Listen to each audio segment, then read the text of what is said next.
la palabra el asambleísta Ferdinand Álvarez. Señorita presidenta encargada, compañeras, compañeros asambleístas, confieso que no iba a intervenir, sinceramente, pero veo necesario para aclarar ciertas situaciones obscuras, una de ellas dichas por un asambleísta que se cataloga como buen abogado, ¿no? Y litigante, dice sobre todo. Quisiera que por favor, por secretaría, me pasen las imágenes y el primer video que he hecho llegar. Con su autorización, presidenta encargada, procedemos con la reproducción del material remitido. Y esto, compañeros de Pachacuti, con el mayor respeto y consideración, sobre todo para ustedes. Ustedes son personas de bien, ustedes son personas decentes. Lástima que se dejen engañar por un buen abogado que los guía por un camino que al final, lo que les puedo decir, cuando ustedes estén a la víspera de una hoguera, es ese buen abogado el que quizás los va a lanzar más rápido a la hoguera. Y miren, compañeros, esto es un tema estrictamente de derecho, nada más, tema técnico. El 18 de septiembre del 2019, el señor Diego García Sayán, relator especial sobre la independencia de los magistrados y abogados, en su informe que fue remitido para el Estado ecuatoriano, entre lo principal manifiesta, escuchen bien esto, compañeros, porque es importante. Aquí nace la situación principal que conlleva una sentencia emitida por la Corte Constitucional. ¿Qué dice este relator? El proceso de evaluación y los criterios establecidos podrían afectar el principio de independencia judicial y suponer una injerencia o intimidación en el proceso judicial. Es más, se podría correr el riesgo de que el objeto de la evaluación fuera justificar remociones o procesos disciplinarios graves, lo cual violaría el principio de inamovilidad y los estándares para la imposición de las medidas disciplinarias, suspensión y separación del cargo. Este riesgo se ve acentuado cuando, según las alegaciones presentadas, los criterios de evaluación establecidos en el proceso entran en conflicto con el objeto de la evaluación de desempeño e incluyen cuestiones disciplinarias que tendrían la finalidad de destitución de juezas y jueces. Además, hace otra valoración en el punto 2, donde dice: sírvanse al Ecuador, al Estado ecuatoriano, sírvanse proporcionar información sobre las medidas tomadas por el gobierno de su excelencia para asegurar que el proceso de evaluación íntegra de las y los conjueces de la Corte Nacional de Justicia, incluida la metodología de evaluación, se rige por los estándares y principios internacionales de los derechos humanos. Esto, compañeras y compañeros, lo dice la Secretaría Relatora de los Derechos Humanos, no lo dice la bancada de UNES, no lo dice la Asamblea Nacional, lo dice el relator especial sobre la independencia de los magistrados y abogados. Y aquí es importante que además quienes no son abogados escuchen el criterio de abogados también especializados en materia constitucional. Por favor, señor presidente, con su venia, el primer video que hice llegar también. Señor secretario, proceda. Procedemos, señor presidente, con la reproducción solicitada. Porque ese informe del relator de Naciones Unidas basará el día de mañana la decisión primero de la Comisión Interamericana de Derechos Humanos y luego de aquello el fallo eventualmente condenatorio al Ecuador otra vez por un caso similar al Quintana Coello versus Ecuador, que será un fallo condenatorio con indemnizaciones, otra vez.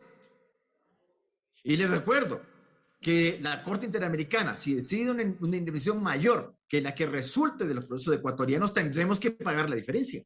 Eso nos va a pasar.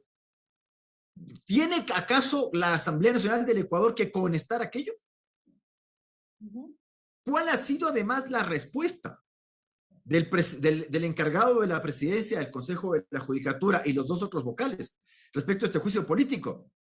Primero, no dicen que no han incurrido en falta, sino que poco y menos que nos han dicho que la Corte Constitucional no ha declarado ninguna inconstitucionalidad y soslayan el hecho de que nos ordenan indemnizar. La Corte Constitucional, sobre la Corte de Pichincha nada se dice, y sobre lo que ha indicado el relator de Naciones Unidas tampoco se dice nada. Muchas gracias.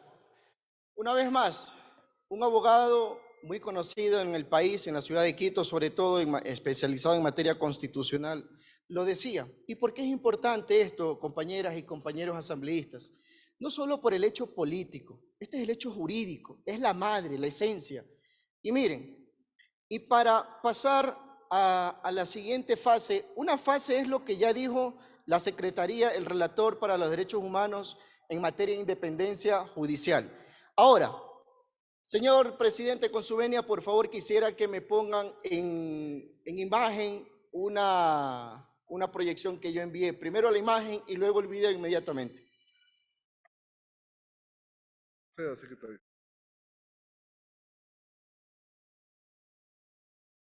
Procedemos con la reproducción del material restante remitido por el asambleísta Ferdinand Álvarez.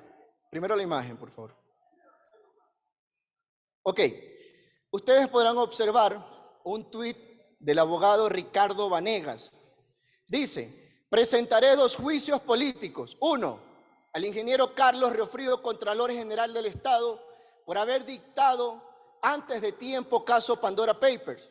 2, al Consejo de la Judicatura, porque la Corte Constitucional declaró la inconstitucionalidad del reglamento del concurso de renovación de los jueces y conjueces de la Corte Nacional. Es decir, lo que él hoy día les ha venido a decir a ustedes de forma, digamos, bastante sutil y soslayada también aquí ante el Pleno de la Asamblea Nacional, diciéndoles que ya él no entiende porque la sentencia de la Corte Constitucional no dice que los integrantes del Consejo de la Judicatura han incumplido funciones. Eso no lo dice. Ahora, ¿cuál es el cambio de opinión del abogado Ricardo Vanegas? ¿Será acaso las constantes reuniones con el asesor de la presidencia de la Judicatura? Esto es el señor Edwin Piedra, asesor del señor Murillo, presidente actual del Consejo de la Judicatura, quien ha mantenido varias reuniones en el Marriott con varios asambleístas. Preguntemos ahora el porqué de ese cambio de opinión. Ahora, vamos al ámbito constitucional, donde dice el abogado litigante, a diferencia, yo soy un abogado litigante en materia penal, pero la diferencia es que jamás he comprado jueces, jamás he amenazado jueces. Lo que yo sí he hecho íntegramente, y aquí me permito enviar un saludo a los compañeros judiciales de Guayas. Hoy ustedes tengan en cuenta quién les está dando la espalda, quién les dice a ustedes que ustedes no tienen dignidad para trabajar en la justicia, quien se pasea varias veces por las cortes también de justicia del Guayas a pedir favores y ahora a ustedes les está dando la espalda en este juicio político. Miren, la Corte Constitucional en su sentencia, dentro de sus considerandos, dice, ojo con esto, porque esto es la materia principal. Consecuentemente, esta Corte concluye que la resolución número 10-2019, por la que se reglamentó el proceso de evaluación de los jueces y conjueces de la Corte Nacional de Justicia, no contempló el mandato constitucional que determinaba el momento en el que se llevaría a cabo la evaluación, por lo que la resolución número 10-2019 es incompatible con relación al derecho a la seguridad jurídica, situación que genera que la misma sea inconstitucional de manera integral. Ahora bien, vamos al hecho de que por qué la Corte dice que es inconstitucional y qué genera esta inconstitucionalidad. precisamente el incumplimiento de una normativa, no solo legal, sino constitucional por parte de los miembros del Consejo de la Judicatura. Y es quien ahora, este abogado, en una etapa decía que él iba a seguir un juicio político, ahora dice que no, cambia de opinión, reuniones, notarías van, notarías vienen, reuniones van, reuniones vienen, pero ahora no. Pero y para ratificar aquello, para que digan que quizás, bueno, fue una adulteración, el Twitter no es verdad, bla, bla, bla. Señor secretario, por favor, con su venia, señor presidente, páseme el video que hice llegar también. Con su autorización, señor presidente, procedemos con la Proceda. reproducción solicitada. Estoy por presentar el llamado a juicio político a los 5 vocales del Consejo de la Judicatura. Es el abogado Tengo todo Vanegas, por si listo. acaso. Entonces, apenas vea yo el momento oportuno, porque la Comisión de Fiscalización tiene que determinar que efectivamente el juicio del Consejo Electoral no procede porque gozan de inmunidad electoral por este año. Muchas gracias. Señores asambleístas, compañeros de la bancada de Pachacuti, compañeros de todas las bancadas, incluida la bancada de gobierno, yo no vengo a convencer a nadie. Cada quien tiene que convencerse en sus principios, en su ética y su moral. Pero lo que yo sí les digo hoy día, que esa justicia a la cual ustedes también en octubre de 2019, junio del 2022, sirvió para perseguir a sus mandantes, porque recuerden que ustedes están aquí debido a sus mandantes, a quienes persiguieron. Hoy ustedes les van a dar la espalda, le quieren dar la espalda. Yo los quiero llamar a la reflexión.